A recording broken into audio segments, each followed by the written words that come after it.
নমস্কার, আমি মৈত্রেয়ী রায়চৌধুরী। একটা বিশেষ কারণে আজকে এই ভিডিওটি পোস্ট করছি। অ্যাকচুয়ালি আমার কিছু বন্ধুবান্ধব এবং পরিচিত মানুষজন অনেক দিন ধরেই বলছেন যে খুব সম্প্রতি আমার বুক ফেয়ারে আন্তর্জাতিক বইমেলাতে আমার যে বইটি বেরিয়েছে অমিত মানব, সেই বইটি থেকে দু একটা কবিতা একটু পড়ে শোনানোর জন্য। তাই ভাবলাম আজকে একটু দু একটা কবিতা পড়ে শোনাই, দুটি কবিতা পড়ে শোনাই। বইটার প্রচ্ছদ হলো এইরকম, খুব সুন্দর একটি প্রচ্ছদ হয়েছে অমিত মানব। আর বইটি পাওয়া যাচ্ছে স্বপ্ন উড়ান প্রকাশনে। বইটি আপনারা যদি সংগ্রহ করতে চান, স্বপ্ন উড়ান প্রকাশনে আমি ফোন নাম্বারটা বলে দিচ্ছি। এই নাম্বারে যোগাযোগ করলে আপনারা বইটি সংগ্রহ করতে পারবেন। স্বপ্ননীল বিশ্বাস এর সাথে যোগাযোগ করতে হবে।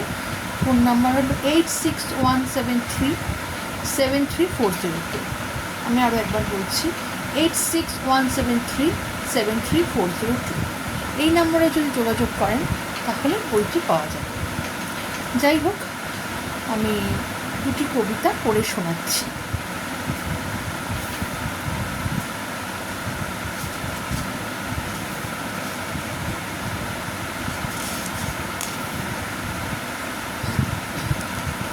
অভিসারী মন। আজকাল ভেতরের মানুষটাকে আড়াল করার জন্য একটা শক্তপোক্ত অস্বচ্ছ আবরণের তাগিদ অনুভব করি, বর্ম বলা যেতে পারে। বিষয়টা একটু বেশি ভারী হয়ে যায়, এই আর কি। প্রতি মুহূর্তে মনের ভেতরে ধীরে ধীরে হলেও অভিব্যক্তির পরিবর্তনেই বোধ হয় ধরা পড়ে যেতে হয়। বড্ড জটিলতা। এককোষী প্রাণী থেকে এ যেন বহুকোষীতে পরিবর্তন। তাই চাই শব্দ কথার সমাহার, জালও বলা যেতে পারে।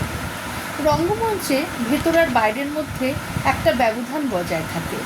মাঝে মাঝে তাই অভিধানে শব্দ খুঁজে, অভিনব শব্দ চয়ন করে কথার জালটা একটু শক্ত করা যায়। আজকাল প্রায়শই দেখি এক একজন মানুষের বুকের মধ্যে সবসময় যেন দুঃখ, হতাশা, বিষণ্ণতা জমাট বেঁধে রয়েছে, যেন বিশাল এক মহাকাব্য, যার পাতায় পাতায় চোখের জল। দীর্ঘশ্বাস দিয়ে যেন তার প্রচ্ছদ আঁকা। কোনো দিন জমাট বাঁধা সেই সব দুঃখ একসাথে ঝরে পড়লে মধ্যদিনের আকাশও বোধ হয় অন্ধ হয়ে যাবে। ফুলগুলো কৃষ্ণবর্ণ ধারণ করবে, কেমন যেন বিপন্ন শীতলতা। সভ্যতার অপমৃত্যু, সে যেন আহত আজ। প্রতিক্ষণে অজানা শঙ্কায় মেঘের মতো জমাট বাঁধা দুঃখকে মানুষ আড়াল করে। এই সব কিছু আমি অনুভব করেছি কিছুদিন আগে, যেদিন আমার 52টা কবিতা আমি শেষ করেছি।